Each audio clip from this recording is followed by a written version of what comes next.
Right dynamic principle पे based है. So it will give you cover, that is depth, dia, and location. Dia of river and location also, right? So वो app निकालिए. अब देखिए ये जब हम इसको ऑन करेंगे तो यहाँ लाइट ब्लिंक करेगा. So it means it is ready to pair with this app, right? So इसको कनेक्शन पे जाइए. Find devices. ये डिवाइस का नाम है. इसके डिवाइस का नाम देखना आपको. पहले ये इन्फो में जाइए. ये जो आपका डिवाइस है उसमें क्या है? तो ये देखिए क्या है. REX D001 आया. कनेक्ट कीजिए. इसको पेयर करने के लिए कितना पास एग्जिट है. ठीक है. अब हम इससे डिवाइस को कनेक्टेड अब ऐसे रखे रहिए. कनेक्टेड ब्लूटूथ से कनेक्टेड है. एक स्ट्रेट लाइन में मूव करना चाहिए. मींस सेम रेफरेंस लाइन कैसा भी हो अगर ऐसे जाना आपको जैसे भी करना है. लेकिन क्या है कि अगर स्ट्रेट लाइन या फिर वो सेम पाथ को ट्रेस करने की अगर कहीं डाउट हो तो सेम पाथ पे 2 बार हम कर सकें. इसके लिए और कुछ नहीं है. ठीक है. तो ये ऑन उसको ऑन रखिए. ये ऑन. हाँ अभी मैं जैसे इसको ओके करूँगा.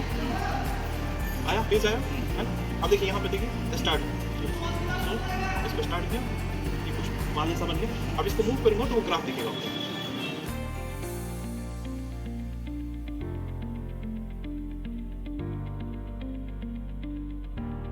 जहाँ तक मैंने एंड किया वहाँ 3 रिवार्ड डिटेक्ट किया. ठीक है. 1 2 3 इसमें भी डिस्प्ले कर रहा है. अब ये लोकेशन जहाँ से स्टार्ट किया पहला रिवार्ड कितना 23 mm पे, दूसरा है 143, तीसरा है 249 पे. कवर ये 70 वाले दे रहा है. और डायमीटर एक 20 का है, एक 12 का है और एक 8 दिखा रहा है. ठीक है. इसमें कैसे कौन सा बार कौन सा डाया गया है? ये पहला वाला आपका ये है, दूसरा वाला ये है, तीसरा वाला ये है. ठीक है. सीक्वेंस में अब पता नहीं मैंने कहाँ एंड किया. अब जैसे इसको बैक करेंगे पता नहीं कहाँ एंड किया. यहाँ पे मैंने एंड किया. इसको मैं जब जाऊँगा बैक साइड में एक्चुअली प्रॉपर इसका तरीका है. तो यहाँ कहीं पे आपका एक रिवार है. इसको यहाँ पे मार्क कीजिए, लोकेट कीजिए. ये पहला रिवार आपका हाँ ये लाइन पे पहला रिवार डिटेक्ट हुआ. ठीक है.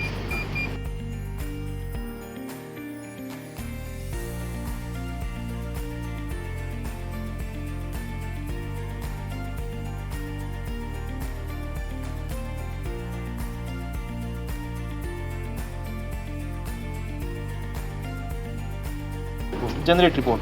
ये जनरेट रिपोर्ट कीजिए. अब देखिए यहाँ पे आप नाम चेंज कर सकते हैं. जैसे ये कॉलम है तो यहाँ कॉलम लिख सकते हैं. ठीक है. मतलब आप लिख सकते हैं. लिख लीजिए. एक सैंपल दिखा देते हैं. ठीक है. नोट में कुछ लिख सकते हैं कि कॉलम का मैंने इतने हाइट पे चेक किया है, इस डायरेक्शन में मैंने मूव किया है ना. कुछ भी आप डिटेल डाल सकते हैं. फिर ये फोटो ले सकते हैं. लेकिन एक सेकेंड ये फोटो ले सकते हैं. अलाउ कीजिए. ये जैसे मान लो आपका पहला कॉलम है तो यहाँ पे कुछ इंडिकेट करके आप इसका फोटो ले सकते हैं. अलाउ कीजिए. हाँ आप चाहे तो इससे मतलब इस लोकेशन का आपने जो भी मार्किंग किया इसका एक फोटो ले सकते हैं. ओके कीजिए. अब इसके बाद है स्कैन ओवरव्यू आ चुका. अब इसमें जैसे स्ट्रक्चर टाइप है ना, तो स्ट्रक्चर टाइप क्या है? बिल्डिंग है.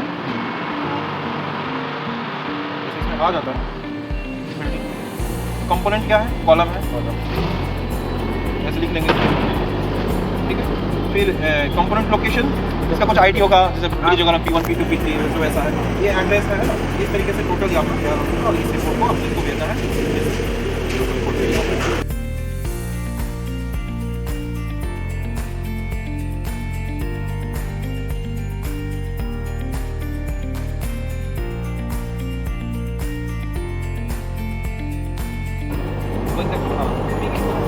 तो ये इसमें सारा रिपोर्ट आपके पास आ चुका है. अब इसको एक्सपोर्ट करना है तो भेज सकते हैं किसी को भी. इंस्टा और फेसबुक जहाँ भी भेजना है आप जैसे नॉर्मल PDF भेजते हैं वैसे भेज सकते हैं. तो ये कंप्लीट आपका. कोई क्वेश्चन, कोई कंफ्यूजन? तो हमें आपको कांटेक्ट करना पड़ेगा. बस एग्जिट कीजिए. ये बटन जैसा एग्जिट हुआ तो ये बटन काम करेगा. जो जहाँ पे शो करेगा ये अपने खुद नहीं होगा. बाहर आ चुके हैं. जितने पे आ चुका है इसको ऑफ कर दिया. एक बार प्रेस कीजिए. हाँ ऑन ऑफ सेम बटन है. बाहर डिटेक्ट करना तो मैं डायरेक्टली कर लूँगा विदाउट कनेक्ट. एक जो है दूसरा मोड जो है ये वाला मोड है. सेकंड मोड उसमें कोई हाँ कवर डाया करिए. जैसे ये जो मोड है इसमें आपको जरूरत नहीं मोबाइल का. लेकिन अगर ये लाइन है इसके पूरा आप इस तरीके से मूव करेंगे उस केस में बार के लिए ये डाया और वो कवर के लिए. और ये क्या लोकेशन भी दे रहा है? तीनों दे रहा है. ठीक है ना. रिपोर्ट बना देगा कि नंबर ऑफ में है हाँ। स्पेसिंग इसमें spacing है। करंट इसकी डाया जो ये डाया बता रहा है करंट डाया बता रहा है कि एक्टिव बता रहा है कि कितना नहीं नहीं एग्जैक्टली आपको बता रहा Exactly है। बता हाँ, आप अगर ये उसमें क्या है स्पीड को मेंटेन करेंगे, अगर स्पीड फास्ट करेंगे 52 mm पर सेकंड मैक्सिमम इसका स्पीड। हाँ, वैसे स्पीड तो कितना भी ले जा सकते हैं, लेकिन जो हमने एक्चुअल रीडिंग के लिए मुझे बाहर से रस्ट वगैरह का ऑलरेडी उसका एक्चुअल डाया दिखाएंगे जो अभी रस्ट जो ऐड करके नहीं बताया जो नहीं, नहीं। existing डाया है वही दिखाएंगे। हाँ वही दिखाएगा। बहुत ज़्यादा करोड़ है तो जो करोड़ों के खत्म हो चुका है वो अपने आप से वो डाया कैलकुलेट कर लेगा। 20 का 16 हो गया होगा, 18 वो 2 mm घट गया होगा, 18 की जगह 16 डिटेक्ट करेगा ये, लेकिन स्टैंडर्ड डाया बताएगा आपको। जो ऐप डाउनलोड करने के लिए, यूज़र मैनुअल के लिए और दूसरा डेमो वीडियो के लिए, जैसे तीनों स्कैन कीजिएगा आपको तीनों इसमें मिल जाएगा। ठीक है, इसके अलावा भी कोई टेक्निकल कुछ भी प्रॉब्लम होगा आप कॉन्टैक्ट करेंगे तो फिर मैं ही बात करूँगा।